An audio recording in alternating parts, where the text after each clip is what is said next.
नमस्कार, BPL news में आप सभी दोस्तों का एक बार फिर से बहुत बहुत स्वागत है। दोस्तों, आज बात करने वाले हैं बिहार विधानसभा के होने वाले उपचुनाव के एक ओपिनियन पोल का जो निकल के आ रहा है। आपको बता दें दोस्तों, बिहार के ही कुछ रीजनल पार्टियों द्वारा कराया गया और इसके साथ ही जानेंगे किस तरीके से एनडीए ने जो एक अपना ओपिनियन पोल कराया है उसमें आखिर किसकी जीत होती दिख रही है, और इसके साथ ही कई मीडिया घरानों ने जो ओपिनियन पोल कराए हैं उसके बारे में आपको बताएंगे। एक नज़र में जानेंगे कि आखिर किसकी सरकार इस बार बनने वाली है और फिलहाल किसको किसकी कितनी सीटें मिलती हुई दिखाई दे रही। बिहार विधानसभा चुनाव का ये सबसे बड़ा ओपिनियन पोल आपको बताने जा रहे हैं। दरअसल दोस्तों, आपको बता दें कि बिहार विधानसभा चुनाव का ऐलान जल्द ही होने वाला है, लेकिन उससे पहले सभी राजनीतिक पार्टियां बिहार में पूरी दमखम के साथ जुट चुकी हैं और एक बड़ी अपडेट निकल के आ रही है बिहार विधानसभा चुनाव के बीच, जहां पर आरजेडी के एक कद्दावर नेता का निधन के बाद कहीं ना कहीं आरजेडी को एक और झटका लगा है जरूर। लेकिन महागठबंधन की बात करें तो आरजेडी, कांग्रेस पार्टी समेत तमाम पार्टियां महागठबंधन में एक साथ चुनाव लड़ने के साथ साथ सीटों के बंटवारों पर भी पूरी तरीके से सहमति बन गई है। लेकिन दूसरी तरफ एनडीए को एक झटका ये लगता दिखाई दे रहा है कि अभी फिलहाल सीटों के बंटवारे भी नहीं हुए हैं और एलजेपी जहां एक तरफ बगावती रुख अख्तियार किए हुए, तो वहीं जीतन राम मांझी की भी एंट्री से सियासी समीकरण बनते नहीं दिख रहे हैं। अब जानेंगे हम एनडीए और महागठबंधन में फिलहाल सीटों के बंटवारे के साथ किसका पलड़ा इस बार भारी होता दिख रहा है। कोरोना काल में क्या सबसे ज़्यादा प्रचार करना जीत का एक वरदान साबित होगा? क्या एक बार फिर से नीतीश कुमार सत्ता में वापसी करने जा रहे हैं या फिर तेजस्वी यादव महागठबंधन के नेता के तौर पर मुख्यमंत्री बनने वाले हैं? और दोस्तों, असद ओवैसी के नाम पर भी यहाँ पर तेजी के साथ असद ओवैसी की भी चर्चा बिहार चुनाव में हो रही है। तो जानेंगे ओवैसी की क्या समीकरण है, ओवैसी की कितने ज़्यादा सीटों पर चुनाव लड़ने वाले हैं असद ओवैसी, और कन्हैया कुमार को लेकर क्या अपडेट है, महागठबंधन में कन्हैया कुमार क्या कर सकते हैं। दरअसल दोस्तों, हम अगर बात करें सिर्फ पहले महागठबंधन की, या 243 विधानसभा सीटें वाली बिहार विधानसभा चुनाव में अभी 110 के करीब महागठबंधन के पास सीटें हैं। आरजेडी की ही पास 85 सीटें के करीब हैं। लेकिन आपको बता दें कि यहाँ पर उस वक्त नीतीश कुमार, लालू यादव, कांग्रेस समेत तमाम विपक्षी पार्टियां एक साथ चुनाव लड़ी थी। लेकिन इस बार की बात करें तो पासा पूरा उलट है इसमें बिहार विधानसभा चुनाव में आरजेडी के साथ साथ कांग्रेस पार्टी कन्हैया कुमार की पार्टी से लड़ रही है और इस बार जेडीयू और बीजेपी अलग हो चुकी है। अब बात कर लेते हैं हम दोस्तों, यहाँ पर 243 विधानसभा सीटों में 125 से 130 सीटें पाने वाले व्यक्ति की सरकार बनेगी, चाहे वो महागठबंधन की हो या फिर एनडीए की। अगर अभी बात करें एनडीए की तो कांग्रेस पार्टी, बीजेपी और जेडीयू को मिलाकर लगभग 121 के पार, एलजेपी को मिलाकर 130 के करीब सीटें पहुंच चुकी हैं। ऐसे में सरकार बनी हुई है, लेकिन अब सवाल ये उठता है कि कब तक बनी रहेगी और आने वाले समय में क्या एक बार फिर से एनडीए के खाते में 130 प्लस सीटें जाएंगी? तो अब इसका जवाब इसी अंत तक वीडियो में ज़रूर मिल जाएगा। दरअसल दोस्तों, आपको बता दें कि बिहार विधानसभा चुनाव से पहले नीतीश सरकार के खिलाफ भयंकर विरोध हो रहा है। दरअसल भयंकर विरोध ऐसा इसलिए है कि कोरोना काल में नीतीश कुमार ने प्रवासी मजदूरों के साथ जिस तरीके से सुलूक किया, चाहे वो केंद्र सरकार, मोदी सरकार हो या फिर स्वयं बिहार की सरकार, बिहार में सबसे बड़ा मुद्दा बेरोजगारी है और बेरोजगारी के नाम पर पूरी तरीके से नीतीश सरकार फेल हुई है। और बेरोजगारी को लेकर जहां विपक्ष हमलावर है तो वहीं क्राइम, कानून व्यवस्था भी बिहार में पूरी तरीके से फेल है। इसके साथ ही सबसे बड़ा मुद्दा बिहार में लोगों को रोजगार नहीं है, लोगों के पास काम नहीं है, पैसे नहीं है, पलायन सबसे बड़ा मुद्दा बना हुआ है। और बाढ़ की हालात इस समय आपने देखा ही है और वर्तमान में कोविड-19 भी बिहार में सबसे बड़ा मुद्दा बना है। हालांकि इन सब मुद्दे से ध्यान हटकाने के लिए बीजेपी और नीतीश कुमार ने सुशांत का मुद्दा ला दिया है। हालांकि माना जा रहा है, राजनीतिक विश्लेषकों का मानना है कि इससे कहीं न कहीं आम जनता को असली मुद्दे से ध्यान भटकाने के लिए काम किया गया है। ऐसे में लगभग 20% के लोग, करीब 20% के लोग ध्यान भटक भी चुका है और वो अपने मुद्दे से भटक कर सुशांत के मुद्दे पे आ गए हैं और इस वजह से नीतीश सरकार को फ़ायदा होता दिख रहा है। बाकी और मुद्दे पर यहाँ पर नीतीश सरकार पूरी तरीके से फेल होती नज़र आ रही है और यहाँ पर स्पष्ट तरीके से नीतीश सरकार की इस बार करारी हार होती दिख रही है। एनडीए में आपको बता दें कि स्वयं एनडीए ने जो सर्वे कराए थे, नीतीश कुमार की लोकप्रियता में भयंकर गिरावट आई है। तो मोदी सरकार से विश्वास आम जनता का उठा है, क्योंकि बेरोजगारी के नाम पर न तो केंद्र सरकार न ही राज्य सरकार ने बिहार की जनता के लिए कुछ किया है। तो नीतीश कुमार का जो एक 15 सालों का जो ये लंबा शासनकाल है इसमें भी किसी भी तरीके की कोई भी छुटकारे नहीं दी हैं। हर साल बाढ़ होता है और बाढ़ से भी जाम जनता त्रस्त हो जाती है। इन सब मुद्दे को बिहार चुनाव में विपक्षी पूरे दमखम के साथ उठाने वाली हैं।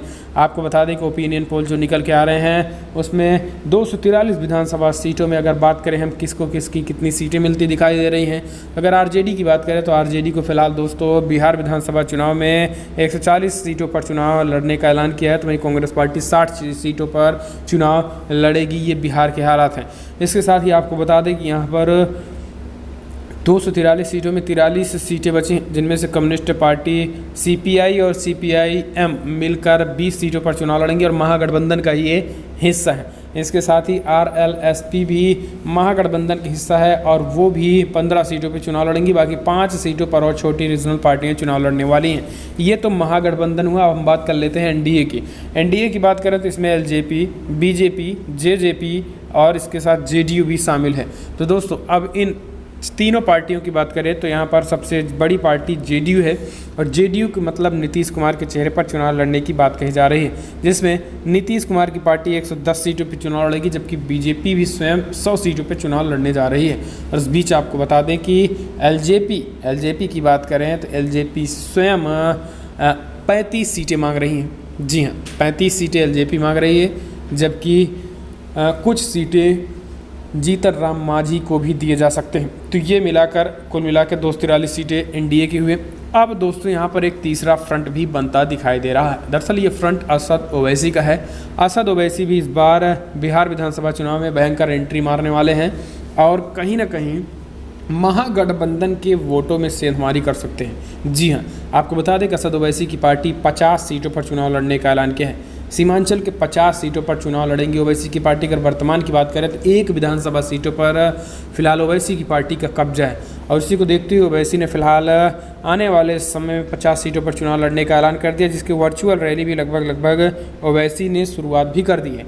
एक प्रदेश AIMIM के प्रदेश अध्यक्ष का कहना है कि अगर महागठबंधन अगर ओवैसी यानी AIMIM के साथ बातचीत करती है तो महागठबंधन में जाने को तैयार है, लेकिन यहाँ पर महागठबंधन को हमारी सीट शेयरिंग के हिसाब से हमको देना पड़ेगा और कम से कम 15 सीटें ओवैसी की पार्टी ने महागठबंधन से मांग की है। उन्होंने कहा है कि इसी शर्त पर हम ओवैसी की पार्टी जो है महागठबंधन में आएगी, वरना कहीं ना कहीं महागठबंधन को बड़ा डैमेज कर सकती है।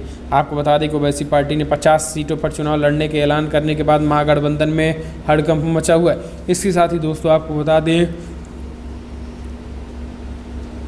भीम आर्मी के चीफ चंद्रशेखर रावण भी इस बार बिहार विधानसभा चुनाव में जोर आजमाइश पे जुड़ गए हैं। इसके अलावा यशवंत सिन्हा ने थर्ड फ्रंट बनाने का ऐलान कर ही दिया है। तो कहीं ना कहीं अगर देखा जाए तो महागठबंधन के वोटों में सेंधमारी करने के लिए कई पार्टियां बिहार चुनाव में एंट्री कर दी हैं।